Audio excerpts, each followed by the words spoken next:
시청자 여러분 안녕하십니까. 이제 12월 16일 새벽 1시 반이 넘었습니다. 천옥현의 안보정론 심야방송을 시작하겠습니다. 오늘 나온 뉴스 중에 여러분들께 제대로 아직 보도해드리지 못했던 중요한 뉴스들을 가볍게 여러분들에게 전해드리겠습니다. 우선 이 공수처가 말이죠, 최근에 통신조회를 남발했어요. 그래서 언론사에 대한 사찰이다, 이런 지금 문제가 제기되고 있습니다. 여기에 대해서 윤석열 후보가 이거는 용납할 수 없다. 이 공수처가 어떻게 기자통신조회를 이렇게 남발하느냐. 이 배후에는 바로 문재인 정권이 있다. 그래서 현 정부를 강력히 비판하고 이거야말로 국가기관이 나서서 언론 자유를 울축하는 것이다. 그리고 공수처가 하는 일이라고는 결국 정치 공작밖에 없는 것이고, 결국 어떻게 해야 되느냐. 이 정권 교체만이 새 시대를 여는 길이다. 그러면서요, 이 공수처의 어이없는 이러한 행태는 조지 오웰의 1984를 생각나게 하는데, 이 바로 조지 오웰은 1948년에 바로 1984년의 인류가 전체주의 노예로 전락하는 사회를 염려하면서 소설을 썼습니다. 예, 그래서 지금 이 사찰 내용을 보면, 우선 이렇게 돼 있어요. 본래는 TV조선만 중점적으로 사찰한 걸로 되어 있는데 시간이 갈수록 지금 많이 나오고 있어서 논란이 확산되고 있습니다. 8월 달에 TV조선을 8차례, 그리고 10월 달에 3차례를 했어요. 그리고 조선일보는 8월 달에 조선일보는 말이죠, 8월 달에 중점적으로 많이 또 했습니다. 자, 그러면서 그러니까 8월에 4건이네요. 10월에 7건, 그리고 문화일보 기자를 3명을 대상으로 8월과 10월에 각각 5건씩 들여다봤어요. 그래서 8월과 10월은 유난히 말이죠, 공수처 수사에 대한 언론 보도가 많았던 시기입니다. 특히 공수처는 8월 달에 한명숙 전 총리 모욕의중 사건에 대한 수사 방해 의혹, 이것을 수사하고 있었고, 또 10월에는 손중성 검사의 고발 사주 의혹과 관련해서 강제 수사를 많이 했어요. 그때 공수처의 수사 방식, 수사력 부족, 이런 논란이 많았고, 그러다 보니까 당연히 언론의 비판 기사도 많았습니다. 자, 이래서 지금 법적 일각에 있는 공수처가 수사에 비판적인 언론을 상대로 해서 집중적인 통신 조회를 한 거 아니냐, 이렇게 보고 있고, 또 인권 수사를 수차례 강조했던 김진욱 공수처장이 이러한 비판 언론에 재갈을 불리려고 수사권으로 보복한 것이 아니냐, 이런 비판문이 지금 나오고 있습니다. 그래서 윤석열 후보도요, 이러한 이 공수처의 언론기관 사찰, 이것과 관련해서 기자는 국민을 대신해서 권력기관을 감시하고 국민의 알 권리와 공공의 이익을 위해 때로는 은밀한 내부 정보도 세상 밖에 알릴 일을 하는 직업인데, 그래서 기자에게는 취재원 보호가 굉장히 중요하고 그만큼 이 목숨만큼 소중한 것인데, 공수처가 기자들의 통화 내역을 들여봤다, 아무리 선한 의도를 내세운다 하더라도 용납할 수 없는 짓이다. 그러면서요, 공수처가 언론 자유를 위축시켰다, 이런 문제점을 지적하고 있고, 이 문재인 정권이 바로 이런 점에서 전체주의 성향을 띠고 있다. 그래서 공수처가 이렇게 언론 사찰을 일삼을 수 있었던 것은 그 배후에 문재인 정권이 있었기 때문이고, 공수처가 하는 일이라고는 오로지 야당 대선 후보를 대상으로 하는 정치 공작일 뿐이다. 그래서 지금 우리가 1984의 세계에 살고 있는 것은 아닌지 의심스러운 지경이고, 공수처의 공작을 이겨내고 정권 교체를 이루는 일은 대한민국의 새 시대를 여는 일이다.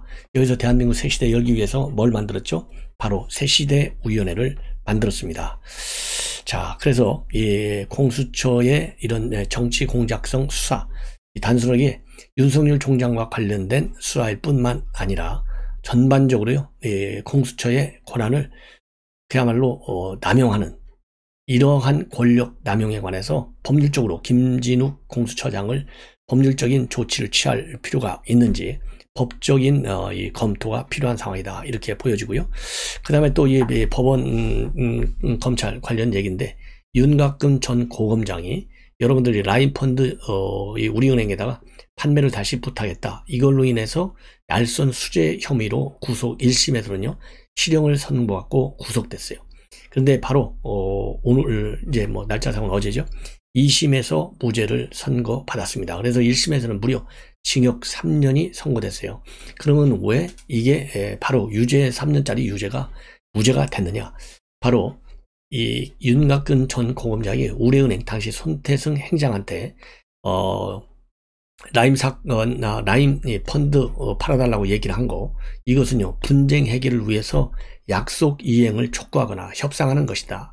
그런데 이러한 협상 그리고 이 분쟁 해결을 위한 약속 이행, 이것은 변호사의 본질적인 법률 사무에 해당된다는 겁니다. 그렇기 때문에 이건 무죄다, 이렇게 판결을 했어요. 자, 근데 이제 1심은 윤곽근 고검장은 변호사 직무와 관계없는 알선을 의뢰받았다. 그래서 징역 3년을 선고한 바 있습니다. 이렇게 해서 이제 윤곽근 전 고검장이 석방이 됐는데, 석방이 되고 나서 참 참담하고 참혹하다. 대한민국이 법치국가인지 많은 생각을 하는 사건이, 생각을 하는 시간이었다. 이러한 입장문을 내놨습니다. 자, 그러다 보니까요, 윤곽근 고검장이 당시에 충북 도당 위원장을 맡고 있었고, 청주 상당에서 정정순 의원하고 맞붙어서 민주당한테 졌어요. 근데 이제 정정순 의원이 당선 무효형을 선고받아서 이번 3월 9일 날 보궐선거가 이루어집니다. 그러다 보니까 본래 상당에서 이 4선까지 했던 정우택, 지금 뭐 당연히 출마하는 것으로서 모든 준비를 다 하고 있고요. 그 다음에 윤곽근도 이 대리인격인 사람이 당협위원장을 지금 맡고 있다고 합니다. 그렇기 때문에 윤곽근도 이번 재보궐선거 이제 심판을 받겠다, 이런 취지에서 출마가 거의 확실시 되고 있고요. 자, 그러다 보니까 또 이 김수민 전 의원도 또 여성 의원이었었지 않습니까? 그래서 김수민 의원도 출마를 굉장히 심각히 지금 고려 중에 있다. 그리고 다른 또 후보자들도 많이 있다고 그래요. 그래서 이 국민의힘 후보가 누가 되느냐에 따라서 청주시장 선거, 그 다음에는 청주시장 선거도 6월에 있잖아요. 그 다음에는 충북 말하자면 도지사 선거, 여기에도 많은 변수를 가져올 가능성이 크다. 그래서요, 이번 윤곽근 고검장의 무죄 선거가 이 선거 판도에도 많은 파장을 야기할 것이다 라는 전망이 상당히 설득력 있게 나오고 있는 상황입니다. 자, 이번에는 이제 추미애 관련인데요. 추미애 결국은요, 이 동부지검에서 추미애를 갖다가 정치자금법 위반 혐의로 기소를 했습니다. 그런데 유감스럽게도 말이죠, 이거를 정식 재판에 넘기지 않고 약식 기소했어요. 약식 기소라고 하는 것은 검사가 피의자에 대해서 징역형이나 금고형에 처하는 것보다는 그냥 벌금형이 처하는 것이 맞겠다 싶어서 정식 재판에 회부하지 않고 서면 심리로만 약식 명령을 청구하는 것이 약식 기소입니다. 자, 이거는 어떻게 해서 됐냐면 작년 9월에 시민단체인 자유대한호국단이 추 장관이 2017년도 1월, 그러니까 이 추 장관의 아들 서 씨가 논산훈련소 수료하는 날 이 정치자금 체크카드로 19만원을 사용한 거, 이것 때문에 고발 조치를 했어요. 그래서 이 고발 조치에 따라서 동부지검에서는요, 어떻게 해서라도 이걸 기소를 안 하려고 난리를 치고 시민위원회까지 소집해서 심의를 했지만 시민위원회에서 마저도 이거는 기소해야 된다, 이런 의견이 나왔어요. 그래서 결국 마지못해서 약식 기소로 넘어갔고, 그 다음에요, 작년 또 9월 달에는 시민단체인 행동하는 자유시민이 2014년도에 11월부터 15년 8월까지 추 장관 딸이 이태원에서 운영하는 식당, 여기에서 21채나 식사하면서 정치자금 약 250여만 원을 썼다고 또 고발한 바 있어요. 자, 그런데 이거는요, 이 공소시효가 만료가 됐기 때문에 공소권 없음 처리해서 끝났는데, 지금 추미애가 지금 뭘 하고 있죠, 여러분들? 추미애가 지금 김건희 저격에 맨 앞줄에 서 있어요. 자, 그러면은 이 추미애가 말이죠, 명색이 당 대표 자격, 또 민주당 4선 5선 의원을 했는데, 이런 사람이 겨우 15만 원짜리 지불 돈이 아까워서 이 정치자금 카드를 썼다. 그리고 자기 딸 식당에서 250만 원 값 밥을 진짜 먹었는지 안 먹었는지도 모르는 정체 분명의 예산을 낭비했다. 이거 다 국민 세금이 그야말로 약탈한 거나 마찬가지잖아요. 여기에 대해서 추미애가 이제 지금 심야 이 시간에도 아직 아무 말도 안 하고 있어요. 내일 진정으로 고개를 숙이고 사과를 하는 건지, 또 얼마나 뻔뻔스럽게 거짓말을 하는 건지 한번 지켜볼 일이다. 그래서요, 최소한도 국민에 사과하려면 진정성 있게 최소한도로 김건희 씨에 대한 비판, SNS 활동을 중단할 것을 저는 강력히 촉구합니다. 그런데 그럴 것 같지가 않아요. 추미애는 뭐 계속 나올수록 사실은 우리에게 좋은 사람이에요. 예. 자, 그런데 그럼에도 불구하고 추미애가 말이죠, 이 심야에 또 입장문을 내놨어요. 뭐냐면 이번에는 김종인 위원장을 비판하고 있습니다. 자, 김종인 위원장이 어제 뭐라고 했냐면 지금 우리가 대통령을 뽑는 거지 대통령 부인을 뽑는 거가 아니다. 이런 언급을 했어요, 어제. 이거를 갖다가 이 김종인 위원장 또 실수하네, 이렇게 비판문을 내놨습니다. 뭘 지금 들고 나왔냐면 이제 박근혜 대통령 당선되는데 큰 역할을 했잖아요. 근데 박근혜 대통령을 뽑고 나니까 어떻게 됐느냐? 비선 실세 최순실이가 튀어났다 이거예요. 근데 누구도 최순실을 뽑지는 않았다는 거예요. 박근혜를 뽑았는데 왜 최순실이가 나왔느냐? 그런데 지금은 김종인 위원장이 누구를 돕고 있느냐? 바로 윤석열 후보를 돕고 있다 이거예요. 그런 것처럼 이번에는 결국은 똑같이 윤석열 체제 하에서도 윤석열을 뽑는 선거지 부인을 뽑는 건 아니다 라고 하고 있지만은 최순실이가 튀쳐나오듯이 또 다른 실세가 튀쳐나올 것이다. 이렇게 되면 김종인 비대위원장은 김종인 총괄위원장은 두 번 국민을 우롱하는 것이 된다. 이런 이 비유를 해가면서 비판하고 나섰습니다. 왜 그러냐면요, 이 김종인 위원장이 과거 2016년도 11월에 시사전을 하고 인터뷰했어요. 뭐라고 인터뷰했냐면 누군가 뒤에서 박근혜 대통령 후보를 조종하는 사람이 있다는 사실은 그 당시에 알았는데 그 사람이 최순실인지는 몰랐다. 이렇게 시사전을 해서 인터뷰를 한 바 있는데 이 인터뷰 내용을 공유를 하면서 김종인 위원장은 2012년도 박근혜를 돕고 난 후 최순실의 실체를 알고 많이 후회했을 것이다. 그러면서 이 김건희 씨 관련 의혹에 대해서 지금까지 제기된 의혹을 볼 때 공권력을 사익추구의 도구와 방패로 이용한 가족이라는 점에서 본질적으로 최순실 사태의 재현이라 해도 기우가 아닐 것이다. 그러면서 직접 뽑지 않기에 더 위험한 장막 정치를 용납해서는 안 되고 국민을 두 번 우롱하면 안 된다. 이렇게 강조를 하고 있습니다. 예. 자, 그러면서요, 이 추미애가 이제 뭐까지 끄집어내서 비판을 하고 있냐면 말이죠. 참 치사한 사람이에요. 이 상습적 허위 합격력을 남발하면서 살아온 후보의 배우자 김건희 씨가 기자에게 던진 말은 예사롭지 않다. 그러면서요, 김어준 씨가 어제 김의겸 의원이 김어준의 뉴스공장에서 나온 이 김건희 씨의 발언을 인용해서 또 비판하고 있어요. 뭐라고 했냐면 김건희 씨가 오마이뉴스 기자한테 제가 청와대에 들어가면 가장 먼저 초대하겠다라고 한 말. 자, 이 얘기를 가지고 마치 자신이 권력을 잡는 주인공이고 이미 권력을 잡는 것이 기정사실인 것처럼 위험한 사고를 가지고 있다. 허위 경력 의혹을 묻는 또 다른 기자에게는 왜 괴롭히느냐? 당신도 털면 안 나올 줄 아느냐? 의사를 부렸다. 그러면서 참 무섭다. 이렇게 비판을 하고 있습니다. 자, 그래서요, 이 추미애의 뭐라 그럴까요? 이 비판, 이 독설 정말 끔찍합니다. 예, 아주 여러분들 뭐 분노를 느끼지 않을 수가 없죠. 자, 이러다 보니까 이제 우리 국민의힘에서는요, 윤석열 대선 후보의 부인 김건희 씨의 공개 활동에 대한 이 체제적인 준비 작업에 착수했습니다. 그래서 우선 밀착 수행팀 구성을 시작했다고 하는데 그만큼 이제 여러 가지 김건희 리스크를 체계적으로 관리하기 위한 것이다. 이렇게 보이는데 이 밀착 수행팀에는요, 메시지와 일정을 관리할 정무 파트와 수행, 법률 지원 이렇게 세 분야로 구성되고 그 주요 멤버를 보면 지금 변호사 출신이죠. 김현장, 최지현 수석 부대변인, 그리고 당 중앙여성위원장인 양금희 의원, 그 다음에 원희룡 정책총괄본부장의 부인 정신과 의사죠. 강윤영 씨, 즉 소시오패스라고 비판한, 그래서 지명도를 굉장히 높였는데 이 강윤영 씨 이런 분들이 팀으로 이제 합류할 것이다. 이렇게 지금 보도가 나오고 있습니다.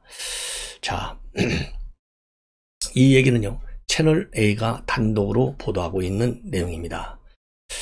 자, 그리고요, 지금 이렇게 여당 측에서 김건희 공세가 아주 정말 눈뜨고 봐줄 수 없을 정도로, 정말 귀로 들을 수 없을 정도로 저질 공세에 나서고 있어요. 이러다 보니까 우리 야당의 약자와의 통행위원회 부위원장이죠. 약자와의 통행위원회 위원장은 윤석열 후보 본인입니다. 부위원장인 김미애 의원이요, 잡설로 조롱하지 말아라. 검증도 지킬 선이 있다. 그리고 내년 대선이 영부인 뽑는 선거가 아니지 않느냐. 이렇게 강한 직격탄을 날리고 있습니다. 바로 오늘 진흙탕 패싸움, 유도 전략이라고 이런 제목을 붙여가지고 민주당은 윤석열 후보 검증으로는 답이 나오지 않는지 배우자를 상대로 온갖 잡설을 섞고 조롱하고 비아냥거린다. 그러면서요, 이 부재로 미국의 퍼스트 레이디였던 미셸 오바마가 2016년도 대선 때 했던 발언을 부재로 달고 있어요. 즉 영어로 when they go low, we go high. 그러니까 저들이 저급해도 우리는 품격 있게 라는 문구를 부재로 달고 있습니다. 그러면서 그야말로 총공세다. 못 잡아먹어 안달이다. 그런데 대상은 후보자가 아닌 배우자다.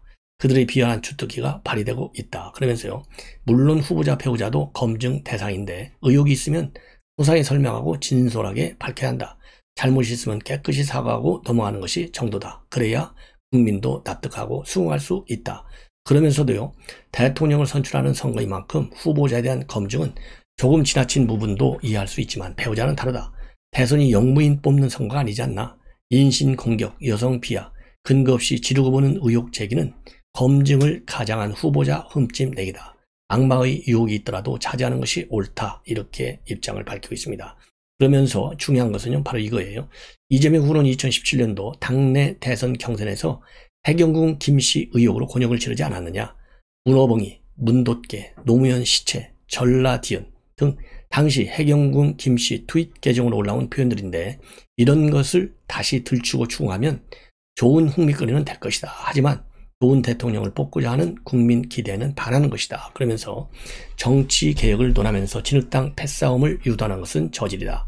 추미애, 손혜원 이런 옛 영광을 바라는 분들이 선두에서 지휘하고 있지만 우리 선은 넘지 말자. 후보자가 대통령이 된다는 걸 잊지 말자. 그러면서요, 마지막에 해시태그 품격 있게 좀 살자. 이런 이 해시태그를 붙여놨습니다.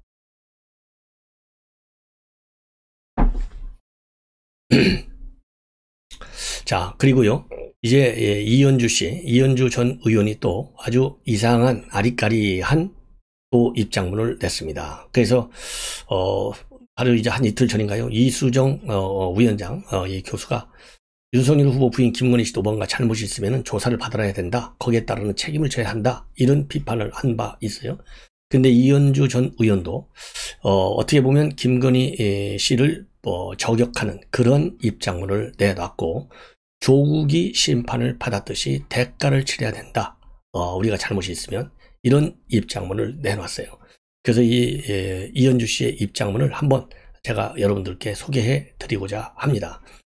그러니까 부분적으로는 물론 맞는 얘기죠. 예, 왜냐하면 지금 공정이라는 게 뭡니까? 내로남불 이거 하지 말라는 거 아니에요. 그렇기 때문에 이 김건희 씨 사건도 무조건 덮자 이건 아니에요. 사실로 밝혀진 의혹들, 이거에 대해서는 사과를 하고 진중하게, 사실이 아닌 걸로 의혹을 날조 왜곡해서 비판하는 거, 여기에 대해서는 강력한 법적 조치를 취해야 되겠다. 저는 그렇게 그런 입장을 가지고 있어요. 그래서 이현주 씨의 이런 입장문을 제가 한번 여러분께 소개해 드리겠습니다. 조국권에서 보여준 문재인 대통령과 민주주의 억지와 내로남불적 태도로 국민들은 문정권과 민주당에 등을 돌렸다. 그리고 그 결정적 계기가 조국 딸 조민의 표창장이었다. 2017년 국민들, 특히 2040들은 최순실의 국정농단과 정유라의 백도 실력이다라는 말에 분노하여 촛불을 들고 이게 나라냐라고 외쳤다. 그러는 그들이 2년 후 문재인 정권과 민주당에 분노하며 돌아섰다. 그들의 분노를 자양분 삼아 정권을 잡았던 문재인 정권과 민주당이 보여준 뻔뻔함과 내로남부실 태도의 배신감을 느꼈기 때문이다. 우리 국민들은 깨끗하고 정직한 세상을 원한다. 나라는 선진국이라는데 지도층의 도덕성이나 잣대가 보통 국민들 수준도 안 되는 상황을 받아들이기 어렵다. 보수니 진보니 하는 것도 개개인의 이해관계도 그 다음 문제이다. 2017년 촛불 집회 때도 그랬고 2019년 조국 사태 때도 그랬고 지금도 그렇다. 국민들은 지금은 말없이 지켜보지만 반드시 거짓말 세력, 내로남불 세력을 심판한다. 지난 보궐선거 때 그래서 민주당이 심판을 받았던 것이고 내년 대선은 누가 심판받을 차례인지 아직 알 수 없다. 이 끄트머리가 아주 좀, 여러분들, 야, 이거 이현주 전 의원의 정체성에 뭐라 그럴까요? 이 퀘스천 마크를 달 수밖에 없는 표현이에요. 내년 대선은 누가 심판받을 차례인지 아직 알 수 없다. 이 부분. 이거 좀 어려운 것 같아요. 자, 그러면 답은 어디에 있느냐? 이거를 제가 여러분들께 소개해 드릴게요. 오늘 우리 국민의힘 여성들이 김건희 씨의 여당 공세에 대해서 저열한 마녀 사형이다, 중단하라, 이런 입장문을 내놨습니다. 그러면서 오히려 국민들이 알아야 할 건 사상 초유의 전과 사범인 이재명 후보다. 그래서 배우자 김혜경 뒤에 숨지 말아라, 이렇게 비판문을 내놨어요. 그리고 이 김태흠 의원도 이 전과 사범이 뭐니까 검사 사칭, 그 다음에 무고, 그 다음에는 음주운전, 그 다음에는 공무집행 방해, 이게 전과 사범이잖아요. 전과 사범을 대통령으로 만들려는 민주당이 거론할 사안은 아니다. 거울을 돌려 전과 사범인 후보를 돌아보길 바란다, 이렇게 얘기를 했고요. 김병준 상임선대위원장도 네거티브 공방을 하면 이 후보가 더 불리하다, 이런 주장을 내놨습니다. 자, 그러면서요, 이 김병준 위원장도 민주당은 후보 당사자와 관련된 문제가 큰 문제들이 지금 있다. 그래서 리스크는 오히려 민주당 쪽이 더 크다. 예. 그러면서 다시 이재명 후보의 부인 해경궁 김씨란 의혹도 우리 국민의힘에서는 다시 지금 꺼내들고 있어요. 그래서 앞에서 김미애 의원도 이거 꺼내들면 참 재미있을 것이다. 그러나 저질이기 때문에 이거 우리는 안 꺼내든다, 라고 얘기를 하고 있지 않습니까? 자, 이걸 보면 지금 방금 전에 제가 여러분께 소개해드렸던 이현주 전 의원의 내년 대선은 누가 심판받을 차례인지 아직 알 수 없다, 이미 다 나와 있죠. 자, 김건희 씨의 비리 의혹은요, 부인의 비리고, 전과 사범의 비리 의혹은 바로 후보 본인의 비리 의혹이에요. 어느 게 더 큽니까? 심판. 법으로 재판 한번 받았다고 그래서 그게 심판이 끝난 겁니까? 이 정도 되면요, 전과 사범이 되면 구급 공무원 시험 보기도 저희가 보기에는요, 굉장히 어렵다. 아마 면접 보면 떨어질 거예요. 저는 그런 생각을 합니다. 그래서 이현주 전 의원식 이런 입장문, 굉장히 참 안타까움이 많은 것 아니냐, 이런 평가를 저는 하고 싶습니다. 물론 뭐 표현의 자유가 있고 양심의 자유가 있으니까 자기 멋대로 하는 것이죠. 그러나 지금은 우리 야권의 입장에서는요, 그렇다고 뭐 비리를 덮자는 게 아니에요. 절대적으로. 비리는 아까 제가 모두에 말씀드렸잖아요. 다 파헤쳐, 사과해, 용서를 빌어. 그러나 그렇지 않은 의혹 제기와 날조 가짜뉴스 만드는 거는 반드시 우리 국민의 그것도 심판을 받게 해야 된다. 이게 저의 주장이에요. 네. 자, 그러다 보니까 이제 강선범 씨 이 개그맨으로 유명한 사람이라고 그래요. 저는 강선범 이런 누군지 잘 몰라요, 솔직히 근데 이 강선범 씨가 요즘 여권 대변인처럼 활동하고 있어요. 그래서 오늘 본인의 유튜브 채널인 강선범 TV에 이준석 대표님 따라올 테면 따라와 보라고요. 힘들겠는데요. 이러한 영상을 통해서 지금 우리 야당 김건희 씨 관련 비판문을 내놓고 있습니다. 그러면서요, 이 강선범 씨가 최근에 이 열린공화TV가 김씨 보도한 내용, 이것을 언급하면서 처음에 줄리 의혹이 보도된 것도 김건희 씨가 직접 인터뷰에서 나 줄리 아니요 라고 언급했기 때문에 시작된 것 아니냐, 그 이전엔 정치 언론이 언급도 안 했다, 이렇게 입장을 내놓고, 그러면서요, 이 국민의힘에서 이런 의혹을 제기한 언론사 법적 대응을 얘기하고 있잖아요. 여기에 대해서 내가 아는 국민의힘은 그런 내용이 나오면 바로 고발하고도 남을 텐데 이야기만 하고 있다. 혹시 자신이 없는 것은 아니겠나. 고발해서 수사에 들어가면 진실에 더 가깝게 다가가게 되니까 말이다. 이렇게 얘기를 하고, 그리고 이 김건희 의혹이 이렇게 크게 확산된 이유와 관련해서는 김건희 씨가 안 보이니까 그러는 것이다. 그러면서 뭐가 얼마나 이상하게 감추고 있느냐. 그럴수록 더 보고 싶어지고 좀 보자. 우리나라를 대표해 세계를 누릴 수도 있는 분인데 지금은 가상인간인지 로제 같은 느낌이 든다. 이렇게 비꼬고 있습니다. 예. 그러면서요, 이 김씨 논문에 있었던 유지라는 말을 꺼내면서, 이 영어로 유지예요. 윤 후보는 이 상태를 유지하기 힘들 거다. 선대위 출범식에서 아주 자신있게 용감한 나, 배려할 줄 아는 나, 내가 윤석열이다, 이렇게 외치지 않았느냐.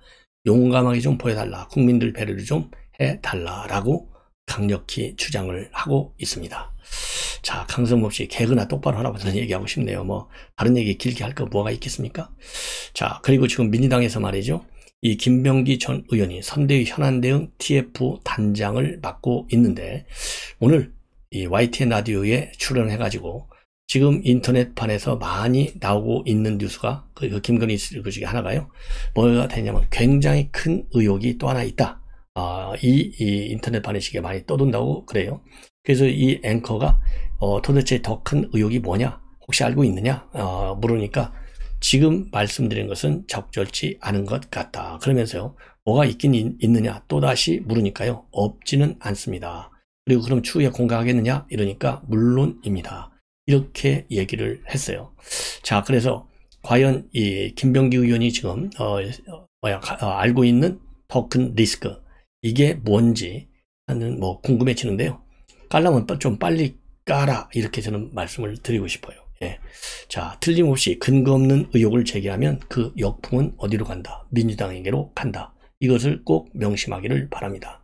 그리고 우리 국민의힘에서도요, 이재명 비리와 관련해서 굉장히 큰 사건, 이관행이라고 하는 사람이 가지고 있고, 이 제보를 받았다. 그래서 한 일주일쯤 지났죠. 그래서 이제 곧 원희룡 위원장도 이거를 폭로할 가능성이 많아요. 그래서 우리 당에서도 철저히 이 제보 받은 내용을 검증을 해서 이재명과 관련한 기존의 비리보다도 더 큰 비리를 빨리 공개할 만반의 준비를 갖추고 있어야 된다.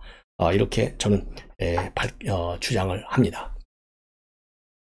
자, 이번에는요, 이 제명인의 마을이라고 하는 온라인 플랫폼이 있어요. 그러니까 홍준표 의원이 가지고 있는 청년의 꿈 플랫폼과 비슷한 겁니다. 홍문청답, 청문홍답 코너나 마찬가지예요.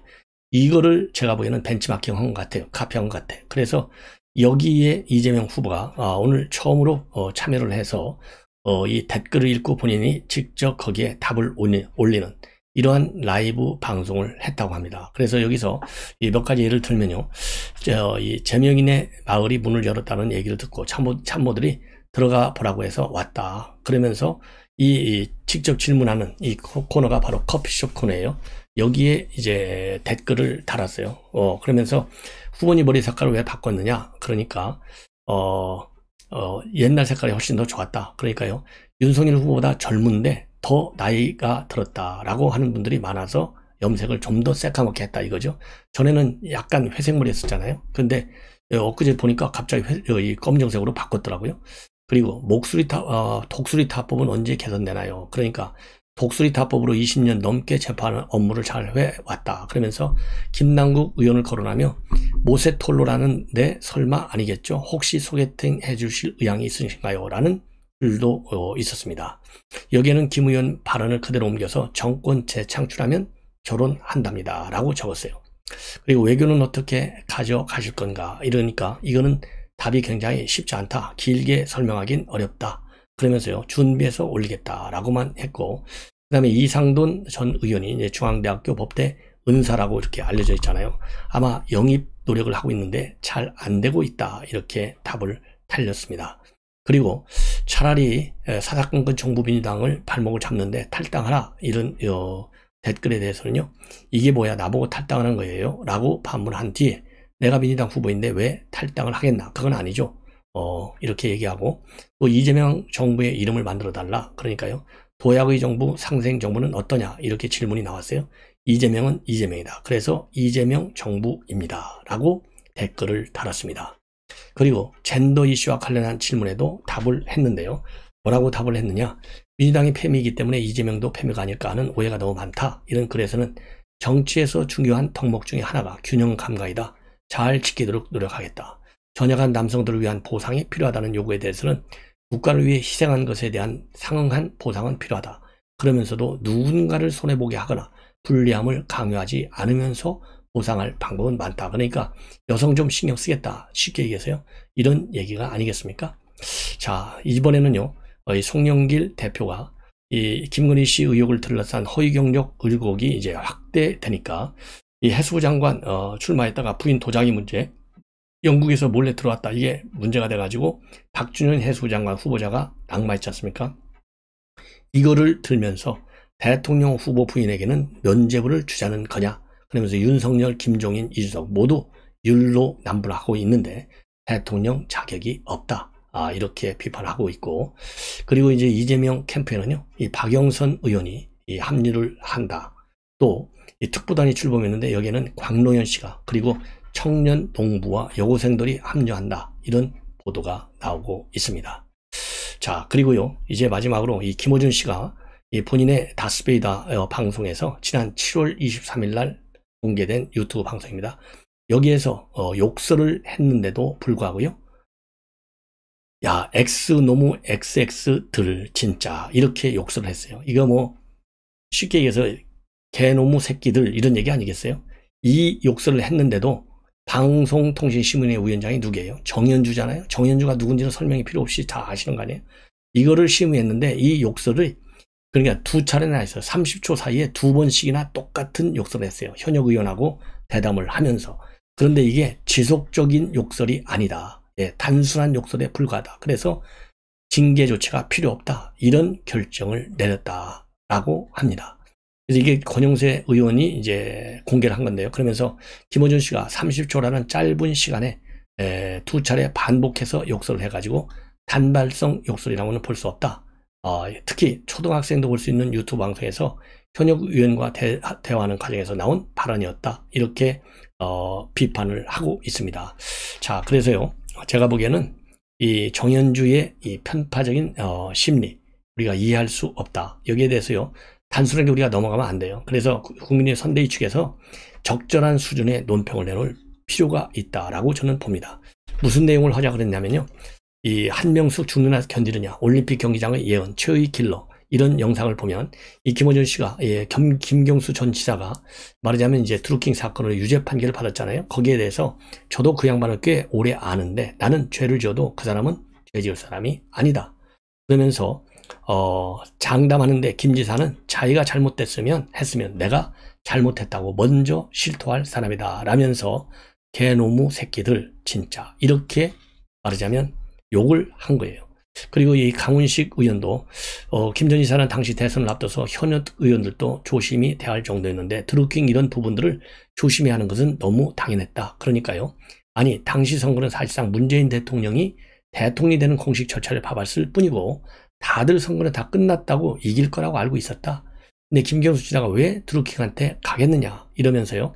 그거 정말 허접하거든요. 그러니까 킹크랩 댓글 조작 자동화 프로그램을 지칭하는 거죠. 그거 정말 허접하거든요. 그걸 비밀에 만든다? 말도 안 되는 소리를. 그러면서 X노무 XS들 진짜 갑자기 열받는다. 이게 개노무 새끼들 진짜 갑자기 열받는다. 이런 욕설을 한 거예요. 그럼에도 불구하고 지속적인 욕설이 아니기 때문에 말하자면 비판할 필요가 없는데 이걸 가지고 징계위에 넘겼다. 이렇게 말하자면 욕설을 하는 거예요. 자, 참 이게 바로 김어준의 실체니까 너무 놀랄 필요는 없겠죠. 그래서 이게 제도적으로 말이죠. 이렇게 명백히 예를 들어서 재판도 3심으로 가잖아요. 이 방송심의위원회가 이렇게 한번 아무 문제 없다 이렇게 결론을 내면 여기에 대해서 이 불복해가지고 재심의를 요청하는 이런 절차도 한번 생각해 볼 필요가 있지 않느냐 이런 지적을 하면서 오늘 심야 방송을 모두 마치겠습니다. 대단히 고맙습니다.